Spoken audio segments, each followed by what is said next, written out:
Hello, welcome to Irish Football Fan TV. It was Portugal 3, Republic of Ireland 0. Ronaldo masterclass. I personally thought he was finished, but it was some way for him to show that he definitely isn't. And look, Portugal by far the better side. We looked like we were on a holiday and we were, had the flip flops on. Didn't really care. It was a game that we didn't seem to care about. I just listened to John O'Shea speak to Tony O'Donoghue there. He seems visibly upset, especially conceding the first goal from the set piece. He seemed to be fuming from that. So that was silly to concede from there, but we never really looked like doing too much going forward anyway. We just didn't have a whole lot. Portugal are a really good side, don't get me wrong. Pepe at 41, he's still class, still playing Champions League football with Porto last season.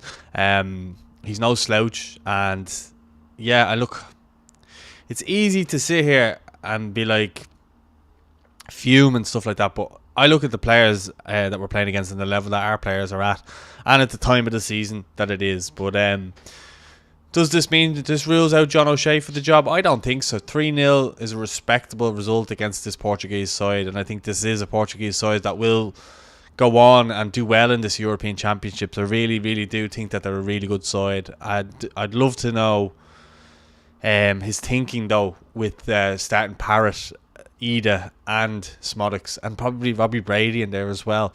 I just didn't see the logic there, to be honest with you. I know we didn't really have the kind of balance of the players, but I think maybe if he had brought Duffy in there in the central role and pushed Scales maybe out to that left wing position, we might have got more out of it, but we didn't. And look, he sees them more than me in training, so I'm not going to doubt his judgment on it.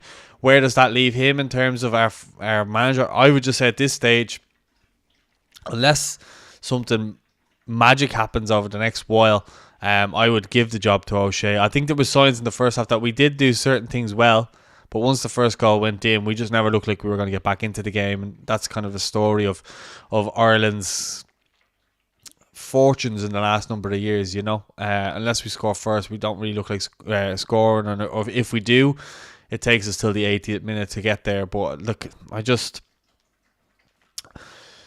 there's elements of it that's obviously frustrating, but we didn't lace a glove on them come the second half, and when the substitutes came on, they just didn't really do anything, to be honest with you. Tom Cannon was unlucky with a shot.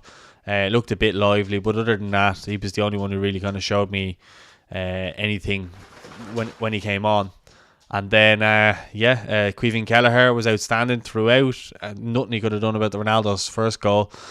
Adam Ida probably should be keeping possession a bit better there, or he just seemed to be getting bullied all night. Himself and Parrott weren't really on the same wavelength a couple of times, trying to do kind of fancy dummies and stuff like that to try and link up play, and I understand why they were trying to do it, but it wasn't coming off, and ultimately that led to the Ronaldo goal. I can't really blame Liam Scales for that one. I mean, you're told to put players onto your weaker foot, sticks it in the top corner, absolute postage stamp. It was a fantastic goal, and he just showed that he's still absolutely world class. And you can't, sometimes you just kind of have to put your hands up and say they were the better side. Look, they're going into a tournament, they need to be sharper than us. They need to, their probably worst player would still be our best player. So yeah, that's kind of the right. Apologies for my dog here behind me, making all the racket. But I just don't know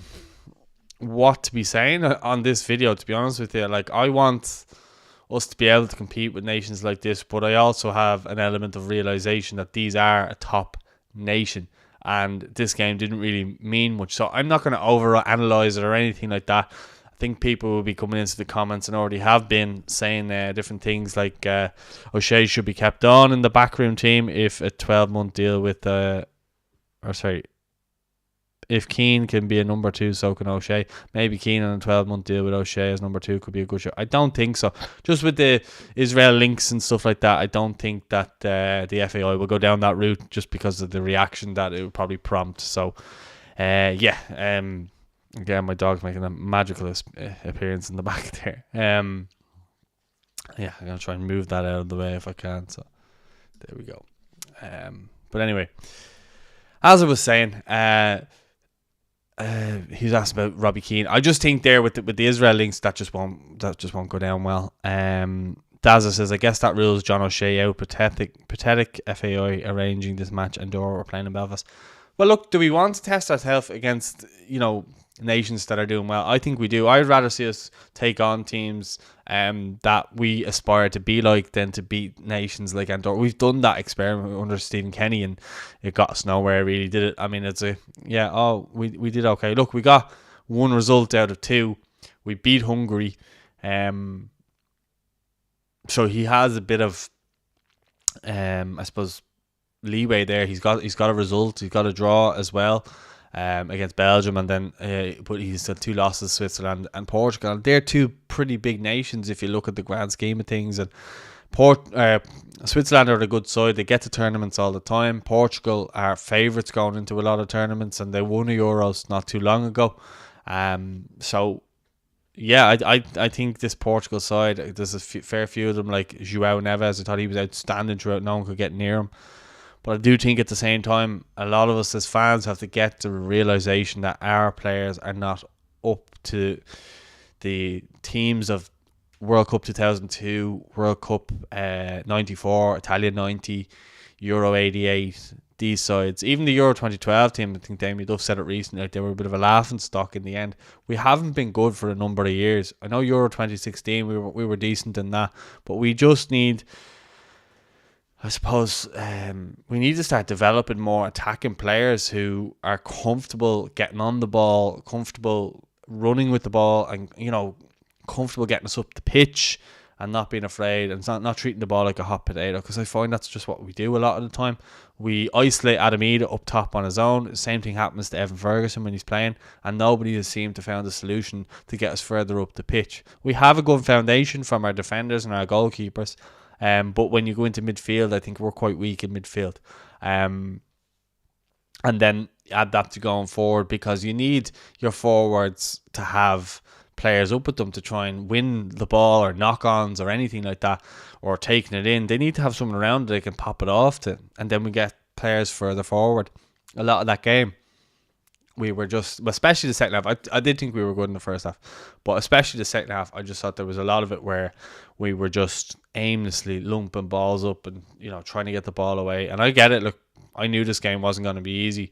I did always feel like we were going to lose this game, but I was hopeful that we could put in a decent performance that people might say, okay, well, we can look at John O'Shea as a reasonable shout. I still think he is, but I know there's a lot of fans out there that really don't want him to be the manager and have a real big case against him. I'm not sure really what the witch hunt is about, but I think as a nation, we're just never happy anyway. I mean, you could give the job to Pep Guardiola and someone still find a problem with it. So, look, that's been my thoughts on it. I'm just kind of rambling at this stage. There's not too much to speak about. We got beat by the better team. Sometimes you got to hold your hand up and say, well, in reality, when you look at our squad and their squad, and if you were to simulate that game, that probably would have been the score anyway. So anyway, look, let us know your thoughts in the comments on the game. Don't forget to like the video. Don't forget to subscribe. We'll have more content coming your way, and more content coming your way on a more regular basis from now on. So yeah, thanks very much for watching. Thanks for all the support as always, and we look forward to speaking to you soon. All right, take care.